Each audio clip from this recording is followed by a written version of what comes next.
Welcome to Confession Room Files, where we uncover the darkest minds and examine the most bone-chilling confessions from some of the world's most infamous criminals.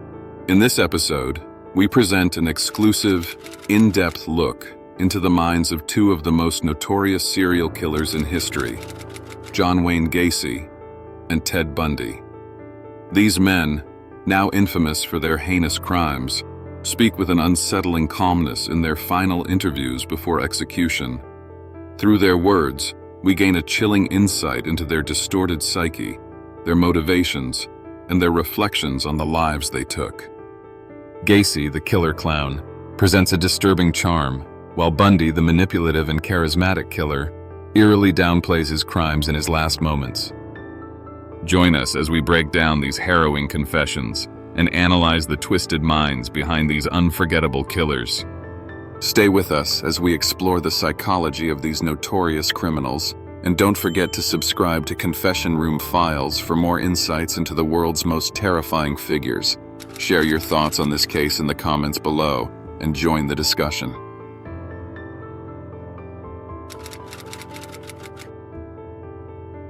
Truth and the honesty of it.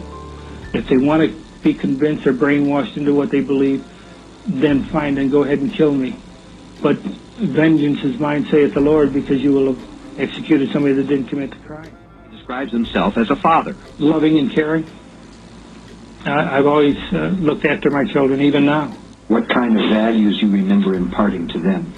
The kind of values? Were you strict with them too? No, not as strict as, no.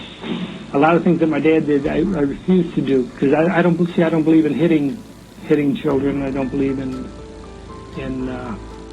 spoiling a child either. My values are such that if you give enough love to You're children... accused of murdering 33 kids, and you say you didn't believe in hitting. I mean... Well, anybody that knows... You see, first of all, you're basing this garbage on what you've heard of me. What happened to... what happened in the Vukovic case? Where was he picked up, and how did he get to the house, and what happened with him? I don't want to go into the other, the five that I know about. Just take it that I did. Vukovic is not one that I killed, so I don't know nothing about him. The little bit that I know about him is that he was an employee of mine. See, when you look about this recall business, and I'm not a prosecutor, John, but you just... I know you're not. Vukovic Wait a minute. Is not one that you killed, which suggests that maybe in fact there were others that you did kill. Okay, I'm sorry if I led you to believe. No, strike it then. That is wrong. To me, clowning it was a way of relaxation for me. You regressed into childhood, you were able to relax, and you could be goofy if you wanted to, and still you had the facade of your face being covered.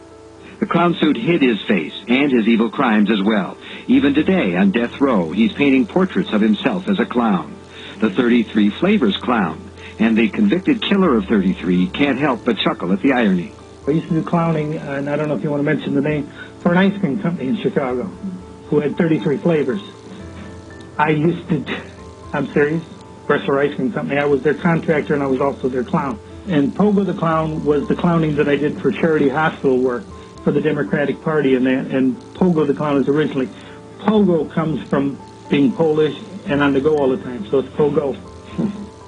On the go for Democrats as Norwood Park committeeman. A visit with Rosalind Carter, the First Lady during the Carter administration. Gacy right here is hiding the fact that there are bodies buried under his house. He's the great deceiver. I always felt that service to community and community service to others, in my religious background, I felt if you serve other people, it'll come back to serve you. I've always believed that way with generosity. So if he looks for good and he's generous, why'd he kill 33 people?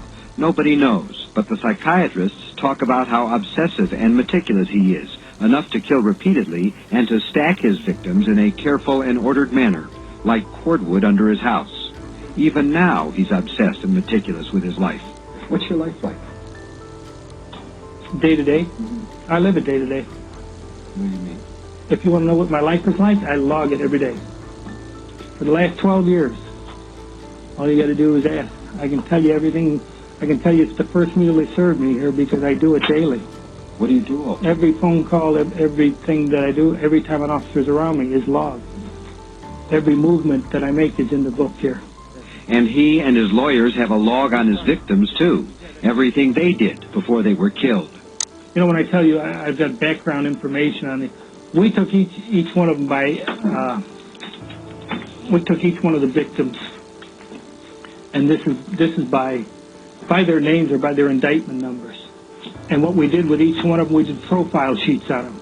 We wanted to know what this kid was into, what his background was. Chicago psychiatrist Daniel Johanna of Northwestern University spent a few hours this week screening the interview.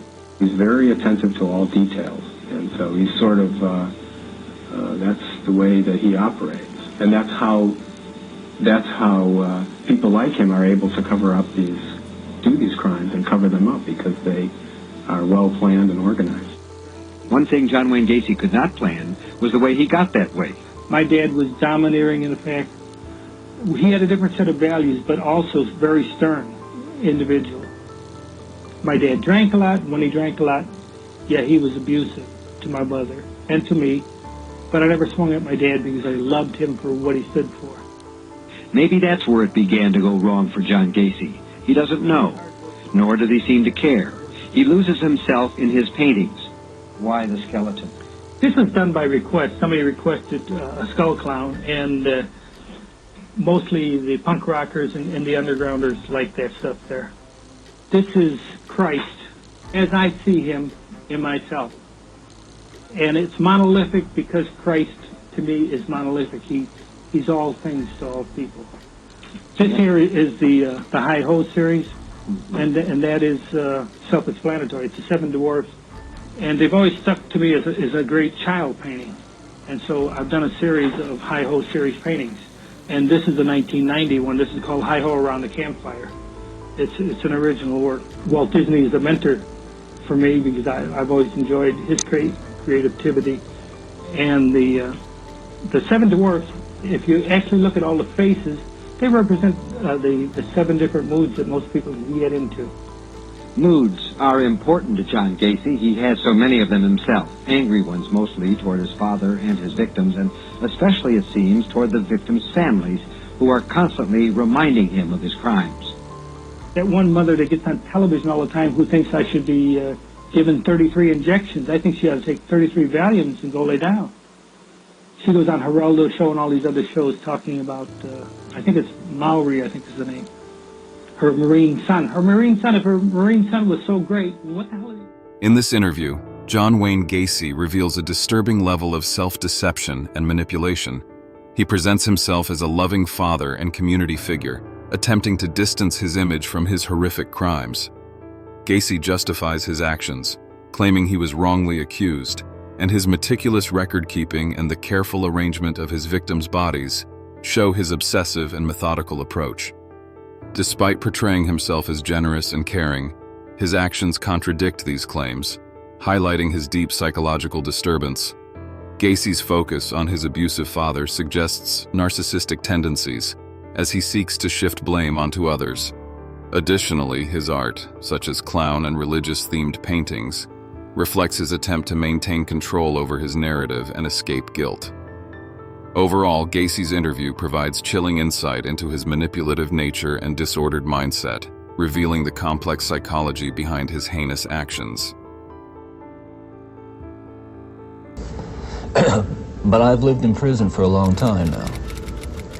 And I've met a lot of men who were motivated to commit violence just like me. And without exception, every one of them was deeply involved in pornography, without question, without exception, deeply influenced and consumed by an addiction to pornography. There's no question about it. The FBI's own study on serial homicide shows that the most common interest among serial killers is pornography. Yeah, that's true. And it's real. It's true. Ted, what would your life have been like without that influence?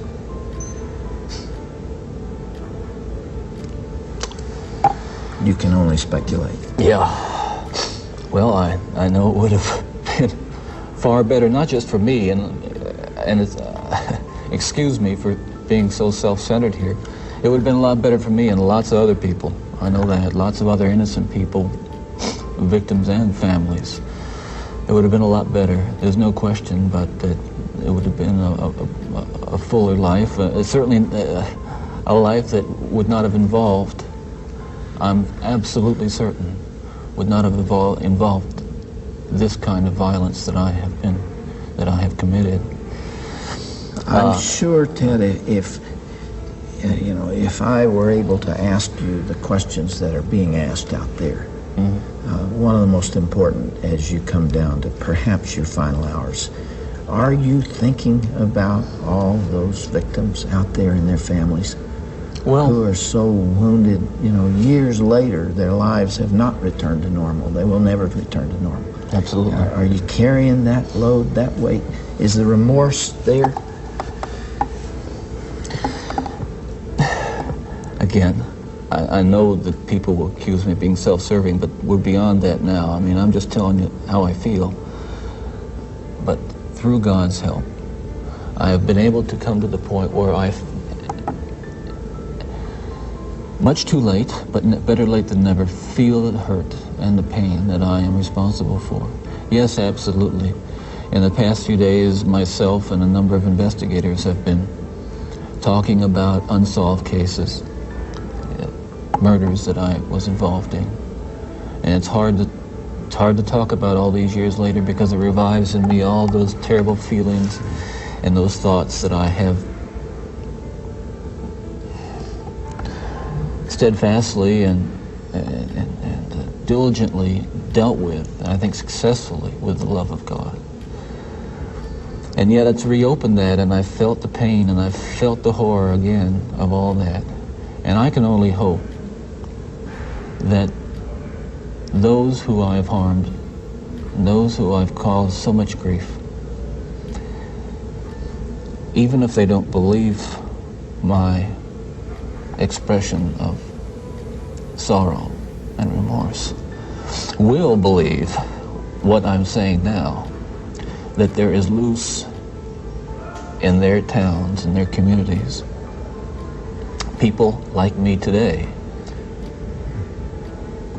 whose dangerous impulses are being fueled day in and day out by violence in the media in its various forms, particularly sexualized violence.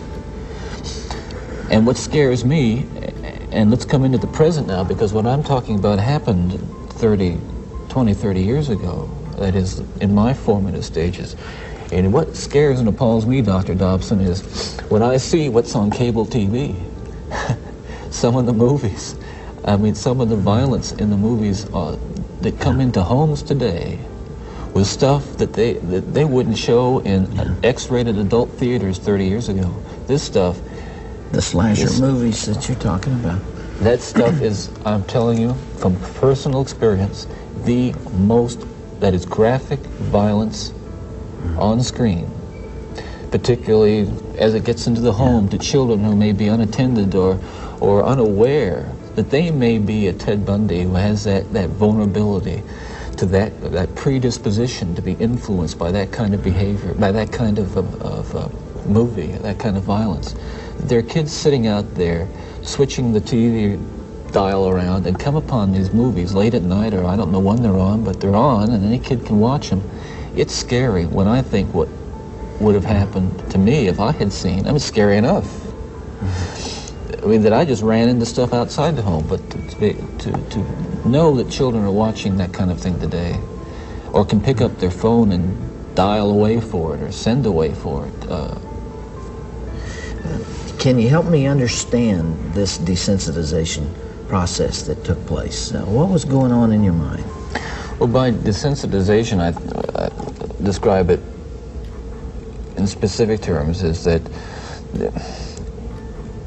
each time I'd harm someone, each time I'd kill someone, there'd be an enormous amount, especially at first, enormous amount of horror, guilt, remorse afterwards.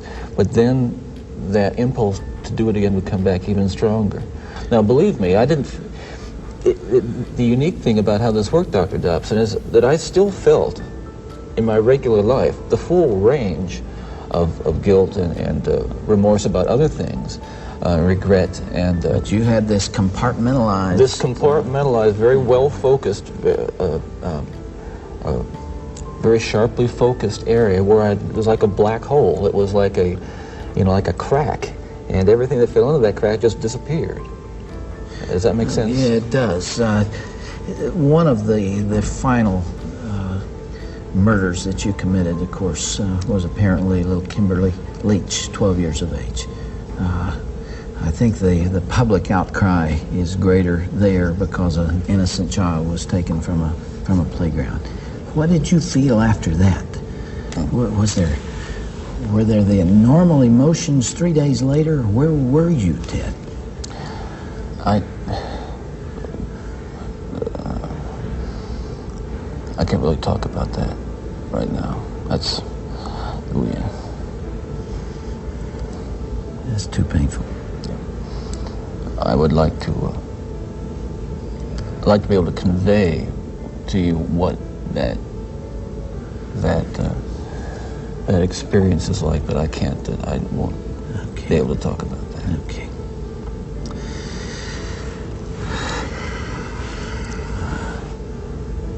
I can't begin to understand. Well, I can try, but I'm aware that I can't begin to understand the pain that the parents of these children that I have, and these young women that I have harmed, feel. And I can't restore really much to them, if anything.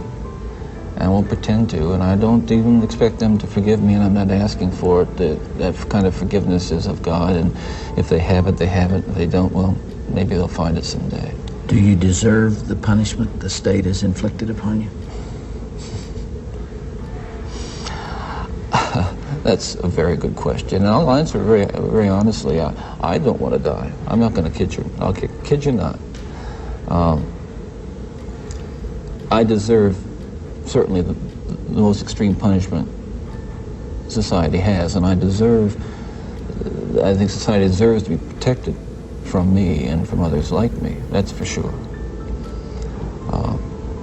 I think what I hope will come of our discussion is I think society deserves to be protected from itself, because as we've been talking, there are forces at loose in this country, particularly, again, this kind of violent pornography,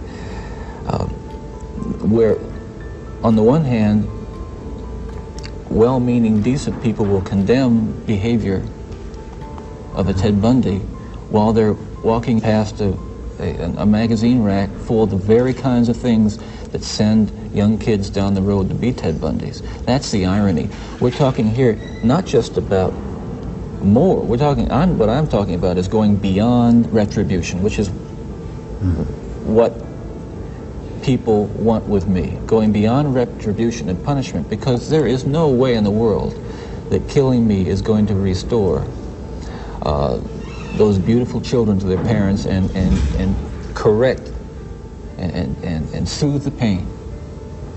But I'll tell you, there are lots of other kids playing in streets around this country today who are going to be dead tomorrow and the next day and the next day and next month, because other young people are reading the kinds of things and seeing the kinds of things that are available in the media today.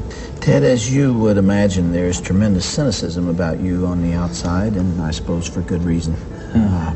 I'm not sure that there's anything that you could say that people would believe. Some people would believe. Yeah. And yet, you told me last night, and I have heard this through our mutual friend John Tanner, that you have accepted the forgiveness of Jesus Christ and are a follower and a believer in Him. Do you draw strength from that as you approach these final hours? I do. I can't say that it's going to be being easy. in the valley of the shadow of death is something that I've become all that accustomed to, and that I'm strong and nothing's bothering me. Listen, it's no fun. It